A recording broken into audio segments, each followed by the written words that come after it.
Hola, yo soy Juana y me gusta mucho mirar películas. Y yo soy Lu, y veo muchas series.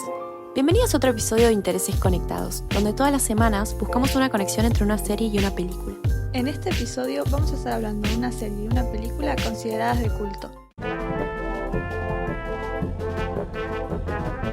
Vamos a empezar este episodio un poco diferente porque nos parece importante explicar qué significa que algo sea de culto. Básicamente una película o una serie es de culto cuando recibe una respuesta positiva por una parte significativa pero limitada de la audiencia o de la crítica. Básicamente necesitan producir admiración y reconocimiento en un grupo de espectadores o críticos que sea lo suficientemente amplio como para asegurar su continuidad como pieza cinematográfica significativa, pero también va a ser demasiado limitado como para catapultar su reconocimiento general. O sea, la película y la serie de las que vamos a estar hablando no son poco conocidas ni mucho menos, pero no son algo que vio todo el mundo como series como Friends o películas como Titanic. Yo, por mi parte, voy a estar hablando de una serie que se llama Freaks and Geeks, algo así como Los Raros y los Nerds, que es una serie de 1999 basada en los años 80 que nos muestra la experiencia de secundaria de dos hermanos, Lindsay y Sam. Lindsay es una estudiante que tenía muy buenas notas, pero deja las competencias de matemática y ese tipo de actividades para empezar a pasar el tiempo con un grupo de chicos que se la pasan faltando a clase para salir a tomar o a fumar, lo cual preocupa bastante a sus padres. Mientras tanto, Sam, su hermano más chico, recién está empezando la secundaria y descubriendo cosas como qué cosas ya no puede hacer sin que lo juzguen por su edad. Y él y sus amigos son vistos como nerds, lo que hace que tengan que enfrentarse constantemente al bullying. ¿Vos de qué película nos vas a estar hablando? Bueno, en el episodio de hoy hice un poco de trampa, se podría decir, porque la película que elegí se trata de cómo se hizo otra película, por lo que en cierto sentido voy a estar hablando de dos películas.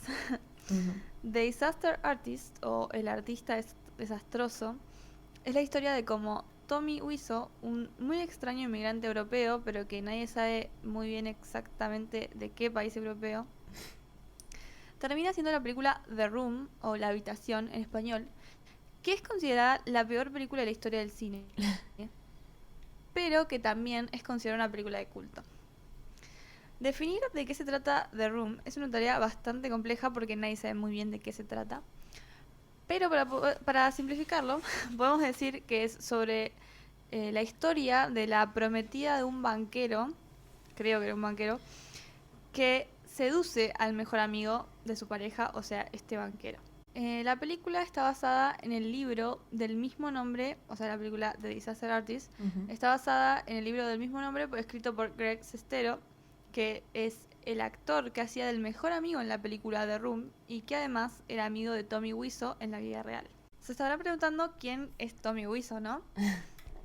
La realidad es que hasta el día de hoy nadie sabe con exactitud de dónde es, aunque existen suposiciones, cuántos años tiene, ni de dónde sacó toda la plata que gastó para hacer la película The Room. La película The Disaster Artist lo va siguiendo a Greg, ya que, como dije, está basada en su libro, y por lo tanto es su punto de vista. Pero lo primero que vemos en el momento es el momento en el que conoce a este personaje tan particular, Tommy, en una clase de actuación. Desde que aparece podemos ver lo extraño que es ese hombre. Desde su acento extrañísimo hasta sus gestos y toda su apariencia en general. Honestamente, no sé qué hizo que Greg decidiera que era una buena idea acercarse a él y encima después convertirse en su amigo, porque la realidad es que Tommy genera todo un impacto donde sea que vaya. Y las reacciones pueden ser muy variadas, desde risa a rechazo o hasta miedo, se podría decir. Y algo que debería ser algún tipo de alarma quizás para Greg es que Tommy nunca quiere hablar de sus datos personales, entre comillas, porque sus datos personales sería, como ya dije, su edad. ¿O de dónde viene? Claro. Algo muy básico. Preguntas muy simples. Y de hecho cuando se menciona esto o cuando Greg le pregunta sobre estos temas, él se pone muy tenso y dice como no hables de mí, no digas cosas sobre mí. Insiste diciendo mentiras, que es muy obvio que son mentiras, como que es estadounidense o que tiene la misma edad que Greg, aunque parece que tiene como 50 años más. Bueno, cuando comienzan a desarrollar su amistad, en un momento, Tommy le ofrece a Greg irse a vivir con él a su departamento en Los Ángeles para que los dos logren cumplir su sueño de ser estrellas de Hollywood. Entonces es como a partir de ahí que la relación entre ambos se vuelve un tanto posesiva, se podría decir, desde el lado de Tommy hacia Greg. Por ejemplo, no le gusta que Greg hable con chicas en bares y cosas así. Bueno, relacionado con esto, entre sus tantas excentricidades, tiene todo un tema con la idea de que lo traicionen, que lo están traicionando. Y es algo que luego se ve reflejado en la trama de su película The Room. Sí. Cualquier cosa que él siente que lo aleja de Greg, él lo ve como una traición de su parte. Honestamente, creo que lo más llamativo para mí es la relación que tiene con Greg, porque se nota que Greg le tiene cariño a Tommy e incluso lo apoya cuando decide hacer la película, entre otras cosas. Y a la vez es como si se sintiera responsable de él, porque es como que anda tras tuyo intentando arreglar los desastres que hace cuando interactúa con otras personas, que creo que es lo que más le cuesta a Tommy Wiseau, las relaciones humanas básicamente. Y de hecho durante la grabación de la película, Greg es como estresado todo el tiempo, obviamente uno se ve en la película de Disaster Artist, porque es como que quiere complacer a Tommy, pero a la vez quiere que todo el equipo esté bien y no la pasen mal, básicamente. Claro. Y en un principio Tommy, o sea, obviamente se ve muy extraño, pero también como muy bueno, por todo lo que hace por Greg. Pero durante el rodaje de la película, como que comienza a verse otra parte de él, que no es muy agradable, porque básicamente trata re mal al equipo, se vuelve insufrible trabajar con él. Y hasta llega a ser súper egoísta y cruel con Greg, que se supone que es como su mejor amigo. O sea, básicamente todo el equipo llega a odiarlo en algún momento, en combinación con la extrañeza que ya le generaba toda su existencia, básicamente desde el momento en que lo conocieron. Claro. Y algo de Tommy que resalta la película, que me llama la atención, es una cierta obsesión por la idea de la vida americana, la vida de Hollywood, como dice él mismo, el verdadero estilo americano. Creo que por eso pretendía hacer creer que él mismo era norteamericano, como que era nacido en Nueva Orleans, admiraba actores clásicos estadounidenses como James Dean y el dramaturgo también estadounidense Tennessee Williams. Y esto se observa cuando comienza a desarrollar la película, ya que quiere que los personajes sean un tipo de personas clásicas norteamericanas, lo que sea que signifique eso. Que la forma en la que se grabara la película fuera el clásico estilo de Hollywood. Entonces por ahí tomaba decisiones ridículas y caras al pedo, básicamente, como hacer un callejón falso en el estudio, cuando afuera del estudio había uno exactamente igual que podían usar. Claro. Bueno, voy a aprovechar que nos estás hablando tanto de detrás de cámara, porque yo creo que parte de la fama actual de la serie es justamente las personas que le dieron la vida a los personajes. O por ahí es lo que le llama la atención a quienes la descubren. Yo, por ejemplo, creo que cuando estaba en Netflix y vi el cartel con gente tan conocida, dije, a ver, ¿qué es esto, no? El tema es que de las cosas más destacables de Freaks and Geeks es que se podría decir que vio nacer la carrera de un montón de actores muy conocidos, y hasta productores, directores y escritores. Lindsay, por ejemplo, es interpretada por Linda Cardellini. Por ahí no le suena el nombre, pero estuvo en Mad Men. Por ahí la recuerdan de la versión live action de Scooby-Doo. Y es la protagonista de Dead to Era Me. Vilma, ¿no? Sí, era Vilma. Y bueno, protagoniza Dead to Me, que es una serie muy buena de Netflix. El grupo al que se une y cambia su vida social está conformado por James Franco y Seth Rogen, que hicieron tantas películas, encima la mayoría, no sé si la mayoría, pero muchas juntos, así que no voy a ponerme a mencionar todas. También está B.C. Phillips, que por ahí el nombre no les suena, pero si la googlean la cara seguro les va a sonar. Y Jason Segel, que bueno, también por ahí el nombre no les suena, pero es uno de los protagonistas de How I Met Your Mother. El hermanito de Lindsay, Sam, el actor, además de actuar, se dedicó a dirigir y escribir películas. Por ejemplo, Horrible Bosses, Quiero matar a mi jefe, ¿no? Sí. Y la más nueva de Spider-Man, Spider-Man Homecoming. Claro, la primera. Claro. Y uno de sus amigos en la ficción es Martin Starr, que es uno de los protagonistas de Silicon Valley, que es una comedia también muy buena que recomiendo de HBO. El creador, por su parte, Paul Feig, escribió episodios para series como Mad Men, 30 Rock, Arrested Development, The Office. Pero también produjo y dirigió otras series y películas muy conocidas. En general, todas esas películas de comedia que están Melissa McCarthy y que son muy conocidas, él la creó. Y también tenemos a Judd Apatow, que es el productor, y él creó y produjo películas muy conocidas y otros programas que por ahí acá no son tan conocidos, pero en Estados Unidos sí. Y es de las figuras con más influencia en la comedia de estas 3 últimas décadas y creo que tiene 50 años, o sea que tiene Wow. mucha carrera. Y ya que estamos, de invitados especiales estuvieron un montón de personas muy conocidas como Ben Stiller, Rashida Jones y podría seguir un montón de tiempo. Wow. O sea, básicamente creo que si te metías en el casting para Freaks and Geeks en el 99 o estabas en el equipo de producción, estaba asegurada tu carrera en los 2000 en adelante. O sea, era, no sé, una fábrica de gente famosa. Estaba como bendecida la serie. Sí, la verdad. Bueno, ya que mencionás todo esto y el elenco que ahora es súper conocido de la serie, The Disaster Artist, de hecho, fue producida, dirigida y protagonizada por James Franco, que como ya dijiste es uno de los actores de la serie, lo cual me parece un poco gracioso teniendo en cuenta que es exactamente lo que hizo Tommy Wiseau, o sea, producir, dirigir y protagonizar su película, aunque él también la escribió, es que eso James no lo hizo. Claro. Y también actúa Seth Rogen, que además fue uno de los productores de la película.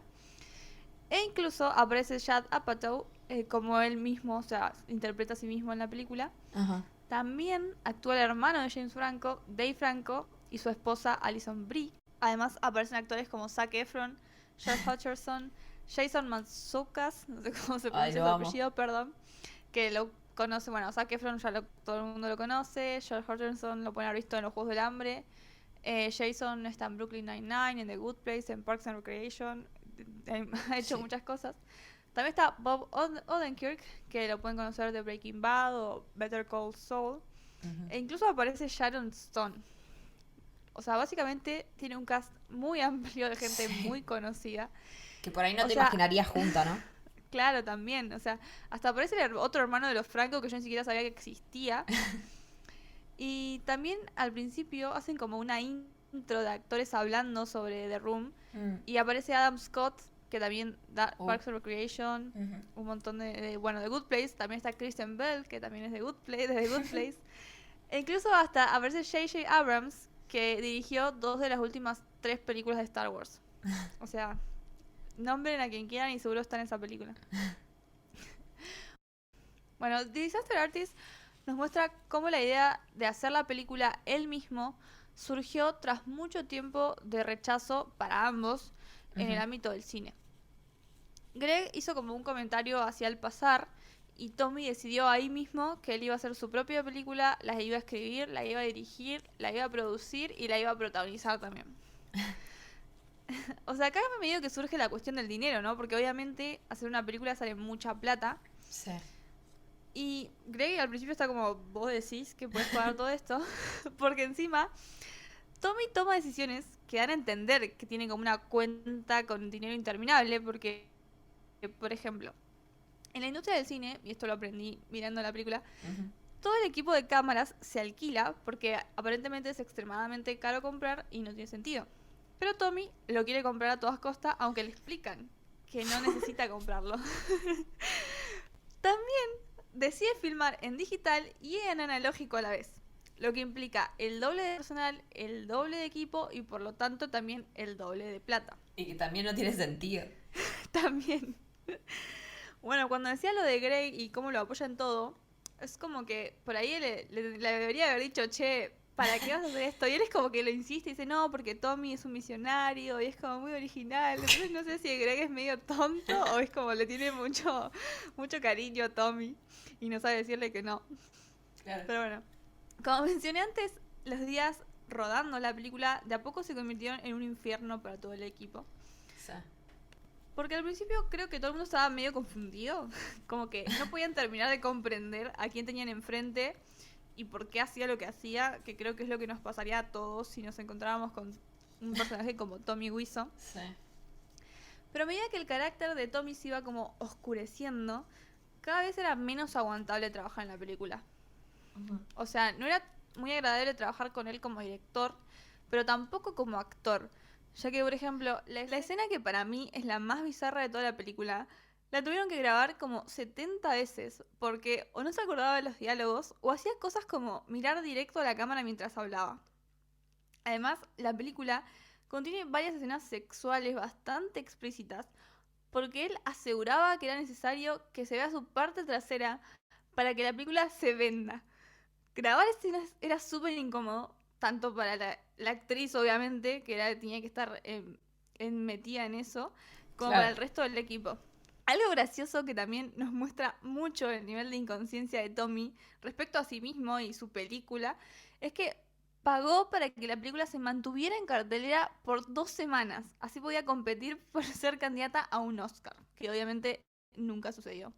Ya que nos explicaste un poco de la trama, voy a hacer lo mismo.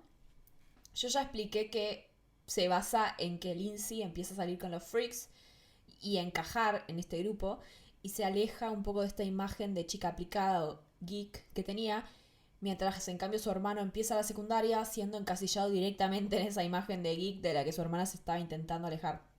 Claro. O sea, el título básicamente ya nos explica que vamos a estar lidiando con estos problemas de dos grupos, los freaks y los geeks.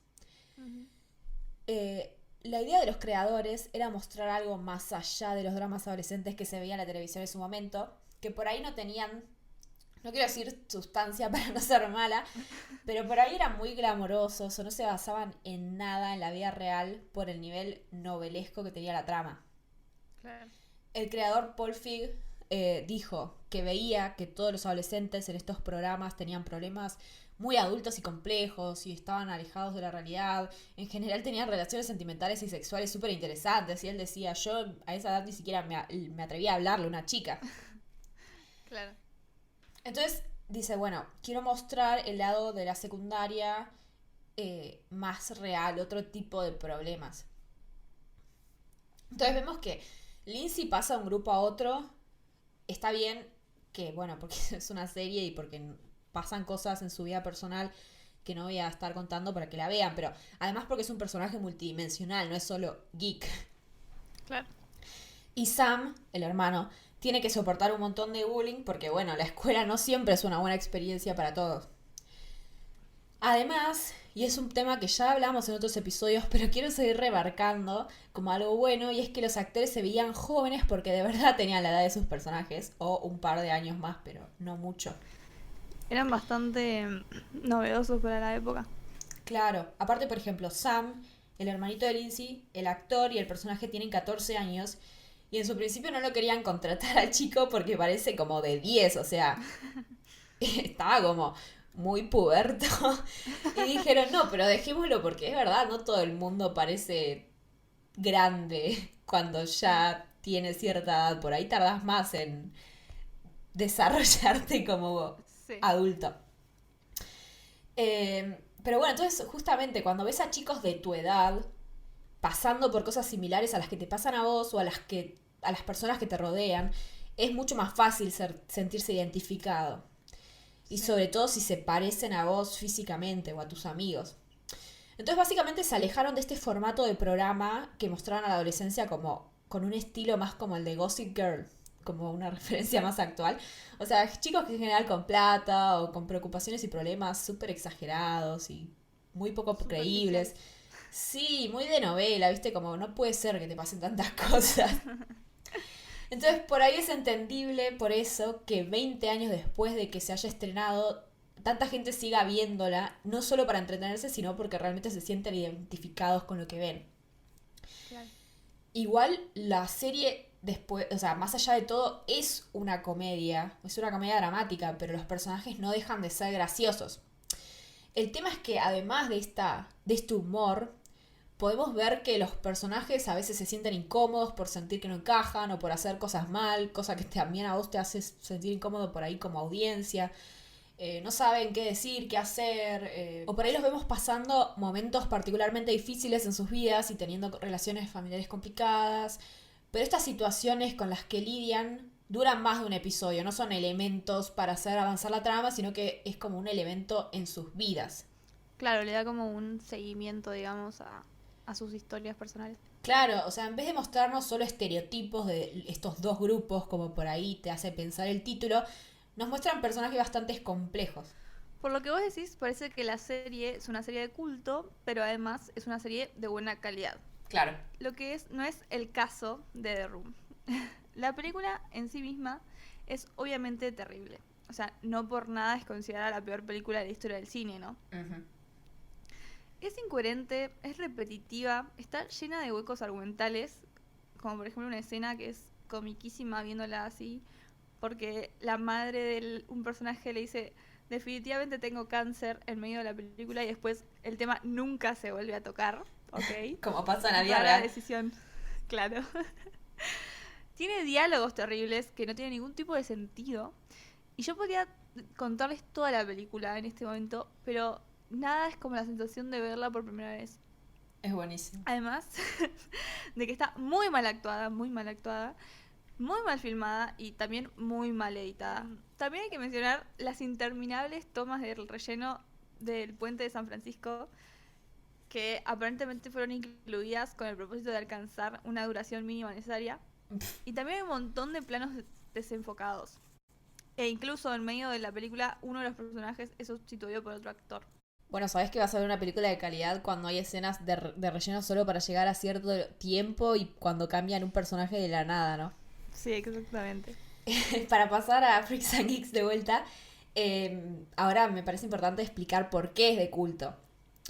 Y se convirtió en una serie de culto por más de una razón. Si te pones a mirar los hechos concretos, puedes ver que la cancelaron en la primera temporada. En un principio ni siquiera pasaron todos los episodios por la televisión. Y decís, bueno, es una serie malísima. Uh-huh. El tema es que tuvo mucha mala suerte. Hay que recordar que estuvo en el aire entre 1999 y el 2000, que es una época en la que el rating importaba muchísimo en el futuro de un programa. Ahora la fama se basa en otros tipos de parámetros, ¿no? Sí. Entonces les pasó lo mismo que ya conté en el episodio 5 que le pasó a Arrested Development. La serie tuvo muy buena crítica, es más, hasta ganaron un Emmy, cosa que no es fácil, pero tenía muy poca audiencia y el canal decidió pasar solo 12 de los 18 episodios que habían grabado y la cancelaron. La culpa de esto igual no fue del programa en sí, sino diferentes circunstancias que hicieron que tardaran 55 semanas en pasar esos 12 episodios. Wow. O sea, imagínate vos estar viendo una serie que va a tener 18 capítulos y se supone que entonces en 18 semanas va a terminar. Sí. Pero el canal termina tardando 55 semanas en mostrarte solo 12 de esos episodios. Claro, sería imposible seguirle el ritmo. Y además, como si fuera poco, cambiaban constantemente el día y el horario de transmisión, lo que confundió un montón a los fans.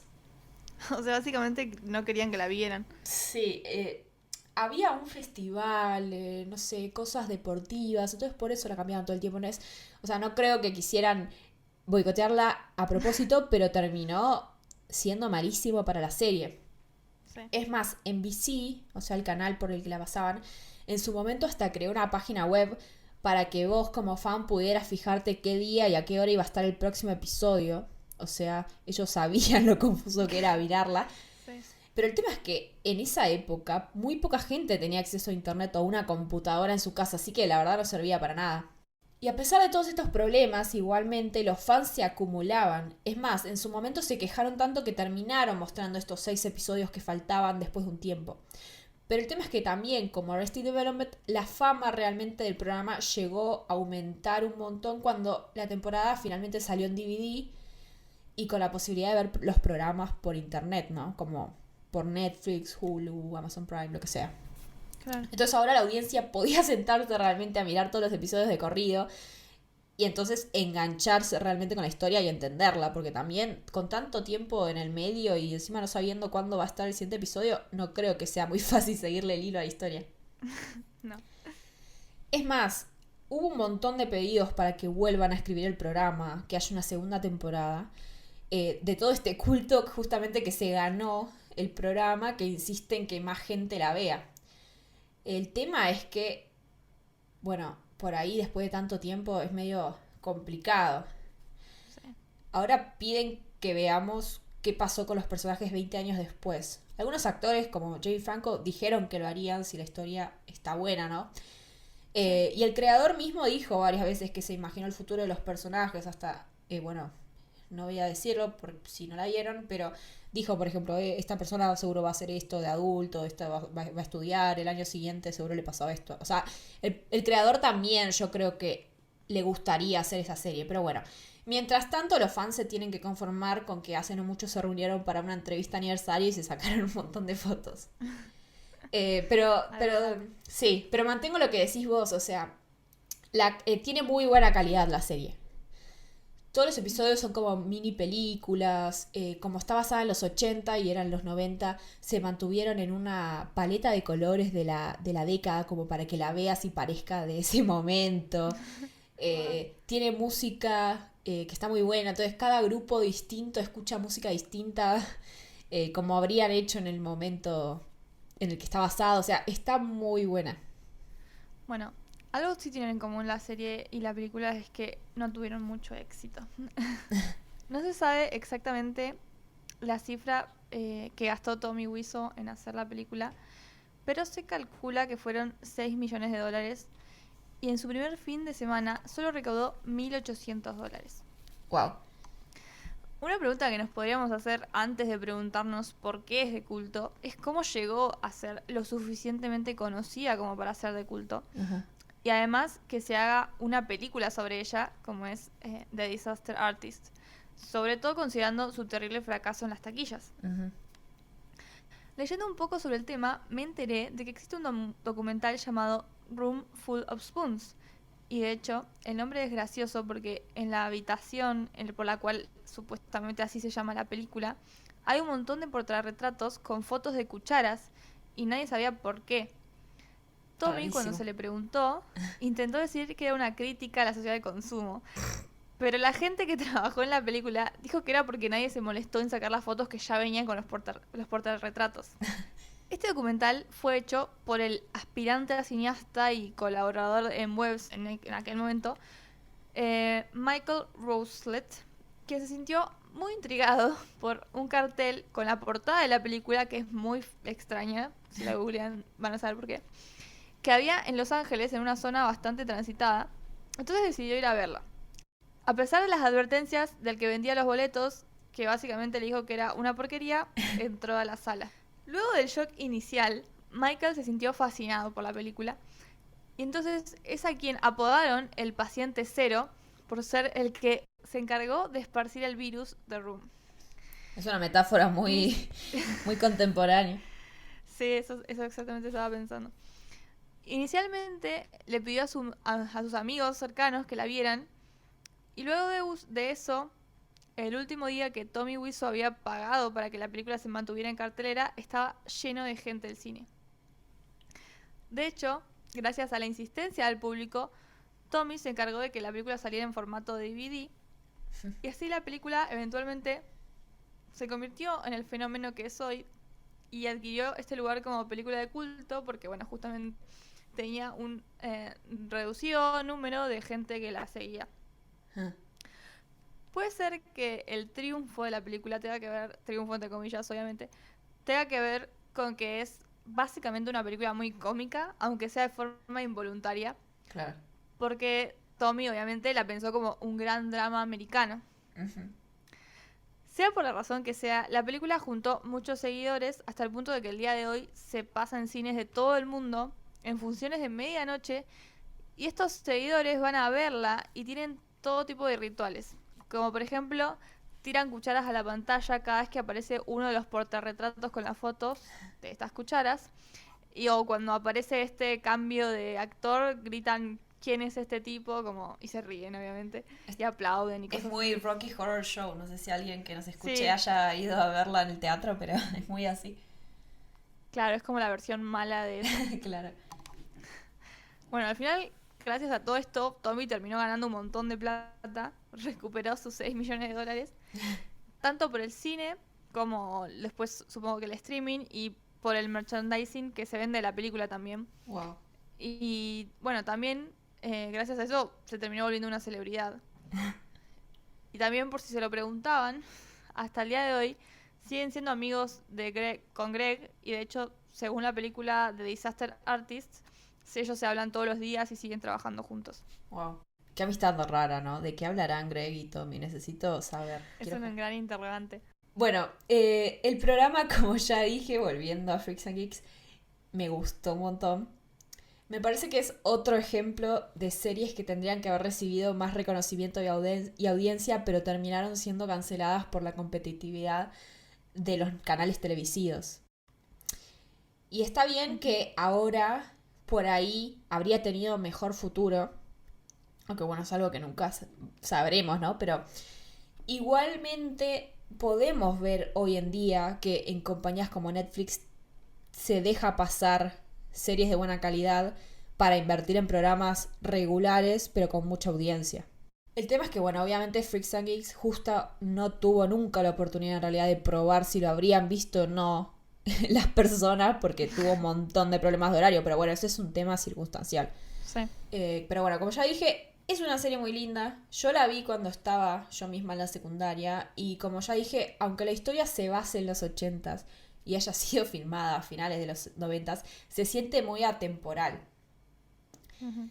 Me parece que más que mostrar la adolescencia como un periodo en el que por ahí, no sé, sos medio boludo, porque hay veces que siento que te ningunean un poco las tramas, que te muestran como personajes muy, muy tontos, si se quiere. Sí. Los creadores, en cambio, tomaron en cuenta sus propias experiencias para darle legitimidad a la experiencia de secundaria.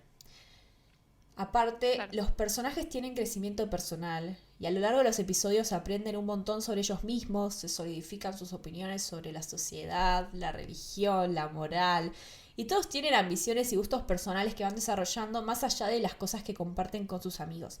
Y esto por ahí dicen, esto es algo muy obvio, sobre todo porque es un periodo de formación por el que todo el mundo pasa, pero en general en el entretenimiento para adolescentes no suele ser el foco, no es algo que nos muestren. Sí, tiene como mayor profundidad. Claro. Y yo creo que justamente por Freaks and Geeks en la tele empezó a ponerse el foco en los grupos de chicos que no se sienten que encajan, que no son tan populares. Y hoy en día pueden existir programas que intentan educar y representar cosas como el paso por la pubertad, como son series como Sex Education o Big Mouth. Sí. Si la quieren ver, son 18 episodios de 40 minutos más o menos cada uno. Solía estar en Netflix, pero hace poco la sacaron, así que si la quieren ver van a tener que buscarla en otro lado, pero yo lo recomiendo. Sobre todo si tienen más o menos la edad, pero si no, igual es un buen programa para entretenerse. Bueno, la película de Disaster Artist está muy buena, es muy entretenida y hasta llega a ser graciosa por lo bizarro que es todo. Ajá. Se podría decir que es como una comedia dramática. Además está bueno ver cómo fue la creación de esa película tan extraña que es The Room. Algo que destaco muchísimo es la actuación de James Franco porque es realmente increíble. O sea, se nota que trabajó muchísimo para imitar por completo a Tommy Wiseau, que no parece ser algo fácil para nada. O sea, es increíble tanto los gestos, el acento ese que tiene, o sea, todo. Bueno, y como ya dije, la película está basada en el libro de Greg Sestero y si bien hay algunas modificaciones, algunas cosas de la trama se acentúan más de lo necesario o hay cosas que no se hablan, no se discuten tanto, de todas formas, o sea, siguen manteniendo, o sea, supongo que lo hicieron para mantener un buen ritmo, pero de todas formas la película se encarga de contar los puntos principales que fueron puntos decisivos en la relación de ambos y para el desarrollo de la película. Claro. Si la miran, acuérdense de mirar la escena post créditos porque Tommy Wiseau hace un cameo que vale la pena mirar. Bueno, y The Room, para mí, hay que mirarla. Simplemente es necesario, no lo puedo explicar, pero no van a salir siendo las mismas personas que eran antes, después de verla. Bueno, ya dicho esto, creo que llegó el momento de las conclusiones. Sí. La primera me parece que es que consumimos mucho contenido donde esté Seth Rogen involucrado.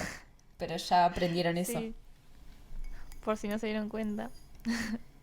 Bueno, yo creo que la segunda conclusión sería que todos deberíamos robarle, aunque sea un pedacito de autoconfianza a Tommy Wiseau, que nos vendría bastante bien. Bueno, y una tercera, me parece que está bueno abrirse a ver series o películas que no son tan conocidas o por ahí que no son tan populares, mejor dicho. porque pueden encontrar muy buen contenido. Yo por ahí no habría pensado ver The Room y la vi y es muy divertida. Y Freaks and Geeks, la verdad que la encontré de pura casualidad y me encantó. Sí, además de que The Disaster Artist no la verías si no conocieras The Room, porque tampoco es tan conocida la película en sí misma. Claro. Esto es todo por esta semana. Esperamos que les haya gustado. No se olviden de seguirnos en Twitter, @interesesconnect. Intereses CONECT. Y suscribirse en la plataforma donde nos estén escuchando. Spotify, Apple Podcast o YouTube. Hasta la semana que viene.